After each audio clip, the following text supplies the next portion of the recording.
This is Malcolm Reese with TPNewsroom.com. News, commentary, and opinion. And before I get into today's topic, let me say this up front.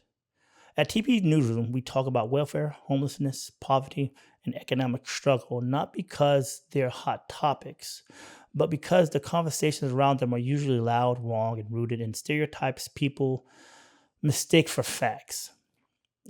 There's so much noise, so much judgment, so much recycled misinformation that real families get buried under narratives that have nothing to do with what's actually happening on the ground. We push into these subjects because they connect to everything people depend on: rent, wages, childcare, healthcare, benefits, and stability.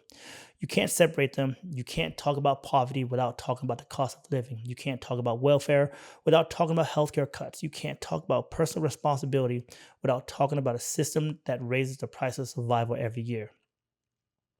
And right now, every one of those systems is being adjusted, pulled back, rewritten, or squeezed all at the same time.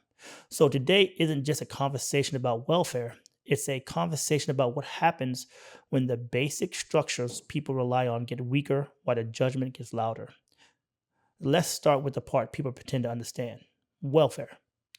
Not the meme version, not the political talking point, the real version, the one that shows up in grocery aisles, kitchen tables, and late night budgeting sessions when the money doesn't match the month. Now, I'm gonna be honest. I'm a single dad, full time, with two kids. They are ages 5 and 13. And if you've ever tried to feed a family off one income, you know how fast groceries can flip from routine errand to crisis math. Good food isn't cheap. Healthy food isn't cheap. Keeping kids growing, learning, and steady is not a luxury. It's survival. And it hits every week, whether the money is ready or not. I didn't fully understand that until I became a single parent myself. Married and stable, you don't think twice about whether you qualify for help. You just don't imagine needing it. Then life shifts: divorce, layoffs, bills, childcare, and suddenly you realize you could qualify. I don't use it because I have family support. A lot of people don't. A lot of people are surviving, not slacking. And yet we've built a culture where needing help is treated like a personal failure. Look at that video that went viral. The white woman at Costco using EBT for groceries and her 6 kids. Husband standing right beside her. They looked healthy. They looked capable. They looked like any normal family. And the internet tore them apart. Instant judgment. Why don't they work? Why am I paying for their food? Where's the responsibility? It felt like watching a firing squad dressed up as a comment section. What bothered me wasn't the disagreement. It was the entitlement. The arrogance of people who think life is too impressed with them to ever knock them down, like one medical bill can't wipe out a savings account, like one accident can't change everything, like layoffs don't hit good workers. We turned welfare into a shame badge instead of a safety net, a scarlet letter instead of a lifeline. The facts don't match the narratives at all. Over 41 million Americans use SNAP. Nearly half are kids. Most able-bodied adults on welfare already work, and the average benefit is around $180 a month. That's $6 a day. $6. And somehow, that's the thing people act like is bankrupting the country. Meanwhile, this same country spends more on the military in 1 month than on food assistance in an entire year. But nobody lines up in outrage outside of defense contractors or corporate offices where they waste billions, get tax breaks, or walk away with bonuses after layoffs.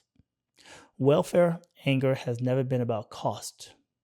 It's about who people feel comfortable about judging. Then we throw out those classic talking points. Get a job, but wages don't match rent. Childcare costs more than mortgages. Gas, utilities, groceries, everything essential is climbing while wages crawl. Then go to school. Meanwhile, we're cutting Pell Grants, defunding community colleges, turning higher education into some cultural war villain, and pricing every path upward behind debt.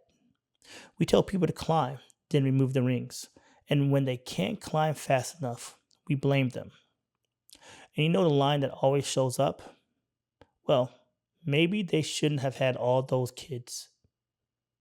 But those same critics are also the loudest voices fighting against birth control, sex education, and abortion access. So, Which one is it? You can't say don't have kids you can't afford, and also don't use the tools that prevent pregnancies. That's not guidance. That's a trap dressed up as morality.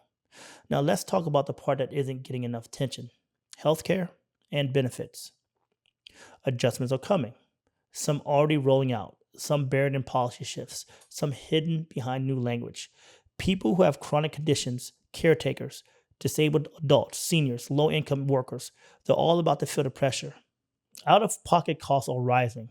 Coverage is narrowing. Waivers are changing. States are tightening eligibility. And it's the same population already relying on welfare, SNAP, Medicaid, or housing assistance that's going to absorb that fallout.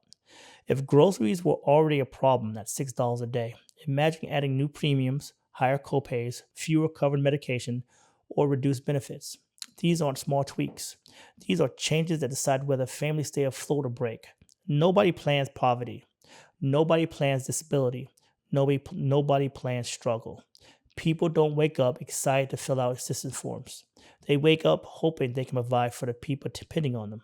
And the cruelest part of this debate is how comfortable this country has gotten with shaming people for needing what the system was literally built to provide. The real shame isn't the families trying to survive, it's the people cheering while they struggle. So if we're going to talk about welfare, let's at least be honest.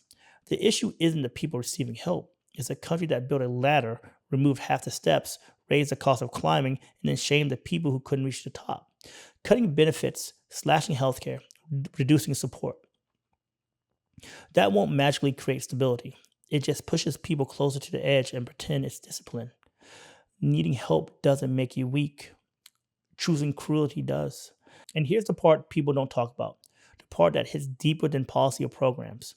When you've been getting hit for years, when life keeps swinging, when you've spent more nights worrying than sleeping, people love to jump in with this idea that you're struggling because you didn't manifest something better.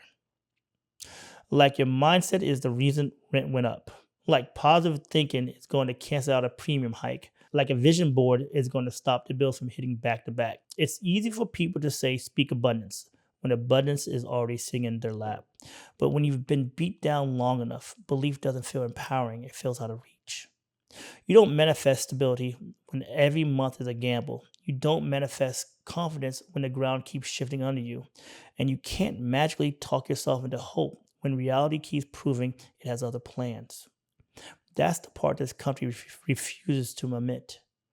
The people who are told to think positive are the same people carrying the weight of an entire system on their shoulders. They're not falling because they don't believe hard enough. They're just tired because they've been surviving too long.